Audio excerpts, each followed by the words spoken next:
Bonjour et bienvenue dans ce tout nouveau numéro de Rencontre du deuxième type. Je suis toujours Jules. Et je suis toujours Nico. Aujourd'hui, on vous parle d'une BD de deux très très bons scénaristes et bande dessinateurs, puisque on vous parle de Fabien Nury Et de Sylvain Vallée. Et les deux sont mortels, hein, franchement. Tout à fait, l'un sans l'autre ou même l'un avec l'autre sont très bons. Alors moi, je suis allé sur Sylvain Vallée, façon de parler bien sûr, parce que j'ai lu Tananarive et que j'avais surkiffé son dessin.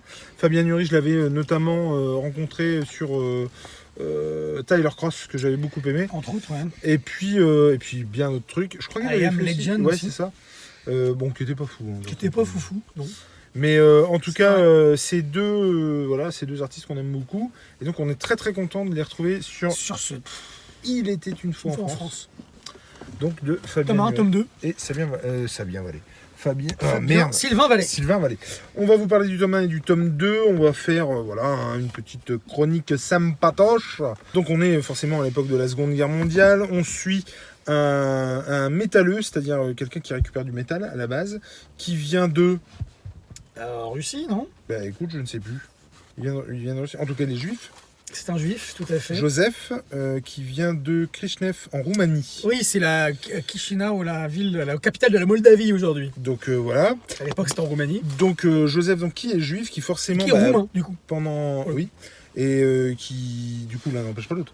Oui. Non, bah non, c'est... Oui. Et du coup, il va... donc il va arriver en France, il va émigrer en France. Et donc c'est son ascension. Sa fulgurante ascension. On le trouve en compagnie d'une vieille dame, hein, puisque lui c'est un vieux monsieur en 1965. Il se réveille d'un bond de ce qui s'est... Il a sûrement cauchemardé. Et il y a quelqu'un qui, depuis le bistrot d'en bas, le surveille. Et on ne comprend pas bien pourquoi. Et c'est un bond qu'on va faire donc, dans les années 40.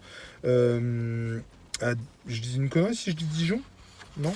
Clichy, Dijon, je sais plus. C'est peut-être ça.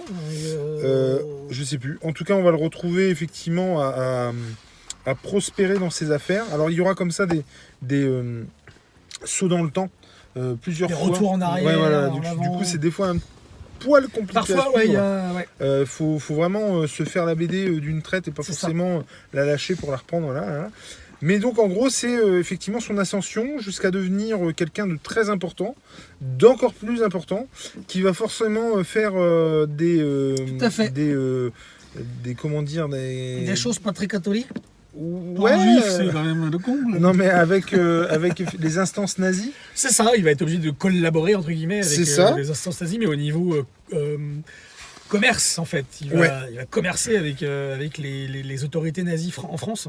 Et on va se rendre très vite. Donc c'est quelqu'un qui démarre de rien, hein, qui a vraiment rien. Il est illettré, il sait pas lire, il sait pas écrire. Et qui vraiment arrive en France, arrive à se faire en travaillant, au mérite quoi, je veux dire. Le gars mérite ce qui lui arrive, même si il a des fois pas trop de scrupules. Pas trop de scrupules, voilà. Il est peu scrupuleux, c'est clair. Mais du reste, il n'est pas déméritant, quoi. C'est ça, non. Mais donc on se rend compte très vite qu'il va avoir des incointances avec le nazisme. Mais on va aussi se rendre compte que le lecteur va être un peu bousculé, va être un peu désarçonné. Ah, je crois que c'était ma femme qui me bousculait dans le lit ce soir quand je lisais. En fait, non, c'est la BD. Non, c'est la BD qui te bouscule. Non, mais on va être très vite désarçonné parce qu'on ne saura pas, et je pense qu'on ne saura pas jusqu'à la fin de la BD, si on sait à la fin de la BD. Et à la limite, j'espère qu'on ne le saura pas. En fait. Et de quoi? Ce que je vais dire, c'est-à-dire... Non, mais on ne sait pas si c'est un mec bien ou pas, en fait. Oui. C'est ça que ça aussi toujours entre les deux, quoi. On reste là-dessus tout le long de la BD. Tout à fait.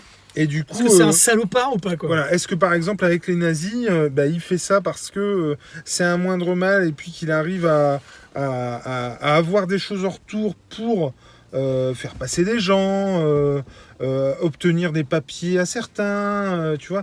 Il y a plein de trucs comme ça, ou si c'est juste pour se faire du pognon, c'est ça. Et puis à avoir ces affaires-là. C'est quelqu'un par exemple qui n'hésite pas, étant juif, à avoir et faire en sorte d'avoir des papiers stipulant qu'il est arien, quoi. Ouais. Donc après, voilà, mais qu'est-ce que tu veux faire? Qu'est-ce que tu veux dire par rapport à ça? C'est-à-dire que oui, non, mais c'est vrai. Qu'on nous fait dans cette galère. Oui. Et donc voilà, on va comme ça, et on sent qu'on va enquêter sur ce type-là pendant moult numéros. Et donc, dès le tome 1, on est plongé là-dedans avec forcément rafle, tout ce qu'il y a de magouille. Et c'est parce que ça pue la magouille. Hein. Ah oui. Ça pue la magouille presque mafieuse, finalement. Ah bah clairement. Mais à la sauce Deuxième Guerre mondiale, quoi. Et c'est très bon. Et ce premier tome, il nous relate l'ascension du Joseph dans son empire de métal. Et alors, comment ça s'appelle l'Empire de Monsieur Joseph. Tout à fait. Et moi, quand j'ai vu le titre, eh bien, je pensais qu'on allait passer à parler de Staline. Mais quel connard. Il était une fois en France, Staline. Voilà. Alors forcément, comme tout bon mafieux, et pas que, hein, parce qu'il n'y a pas que les mafieux et les mafieux. Il n'y a pas que les mafieux qui ont des maîtresses, hein, bien sûr. Il a des enfants. D'ailleurs, tu vois, ça c'est pareil. Il est complètement, déconnecté de sa famille. Et du coup, de sa femme et de ses enfants. Mais du coup, tu pourrais te dire... En fait, c'est ce qu'on disait. C'est continuellement ça. C'est-à-dire que, est-ce qu'il se déconnecte pour les protéger? Et du coup, justement, il n'est pas avec elle, pour les protéger. Ou est-ce que c'est juste qu'il s'en fout, quoi? Et du coup, je trouve que c'est... On ne sait pas. Encore une fois, on ne sait pas si... Oui, tout à fait. Et on est, comme tu disais tout à l'heure, on est dans un milieu mafieux... qui pue la corruption à toutes les strates du pouvoir en France à cette époque-là, pendant la Seconde Guerre mondiale. Forcément, il y a les collabos, il y a ceux qui collaborent pour s'en sortir. On est dans un milieu, dans un univers qui est totalement bouleversé justement par... Enfin, les codes sont totalement bouleversés. Et je trouve que Joseph, comment il s'appelle, Jovanovic, c'est comme ça qu'il s'appelle.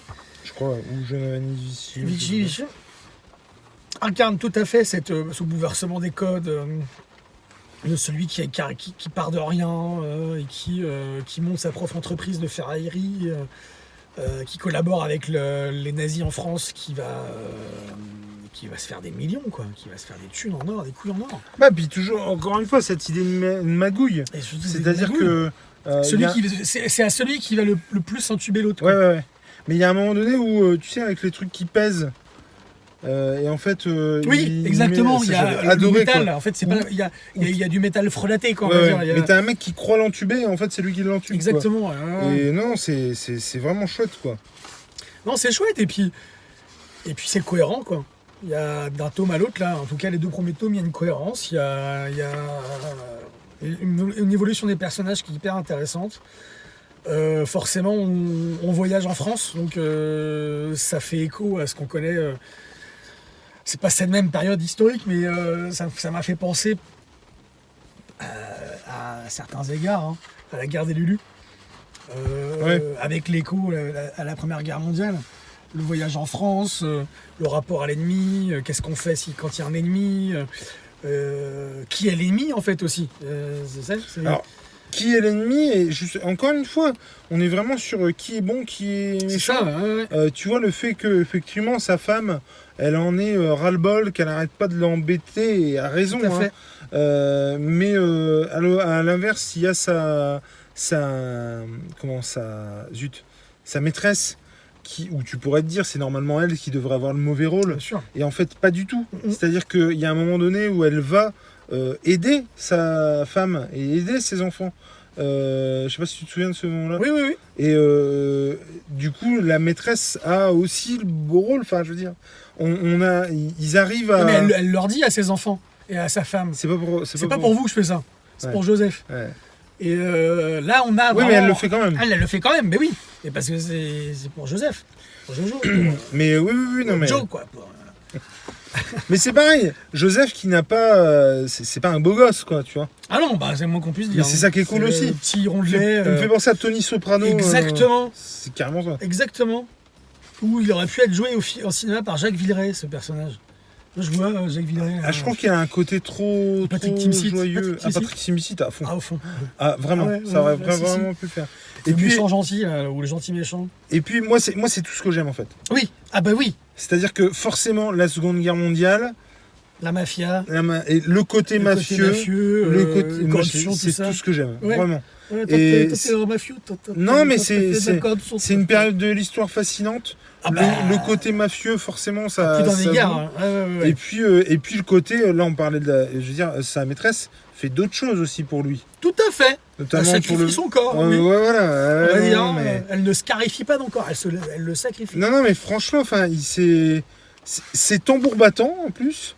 C'est hyper bien rythmé et je crois qu'il y a 5 ou 6 tomes, je sais plus. 6 tomes, je sais plus. 6 tomes. Et moi j'ai hâte de me faire les autres. Moi aussi.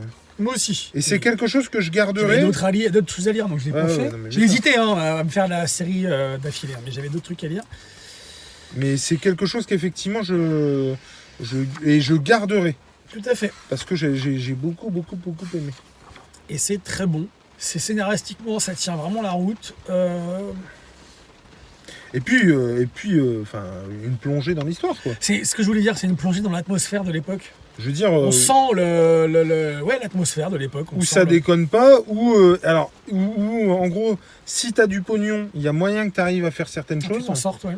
Par contre, il y a un moment donné où, enfin, même ça c'est limite, quoi. Ouais, je suis d'accord. C'est-à-dire qu'il faudra effectivement payer. Ouais. Et puis surtout, l'argent achète tout, mais jusqu'à un certain moment, quoi. Exactement. C'est-à-dire qu'à un moment donné où... dès le moment où le nazi il veut plus, t'as beau avoir toutes les thunes du monde. Non, mais c'est exactement ça. Il veut plus. Non, mais c'est exactement ça. C'est ça.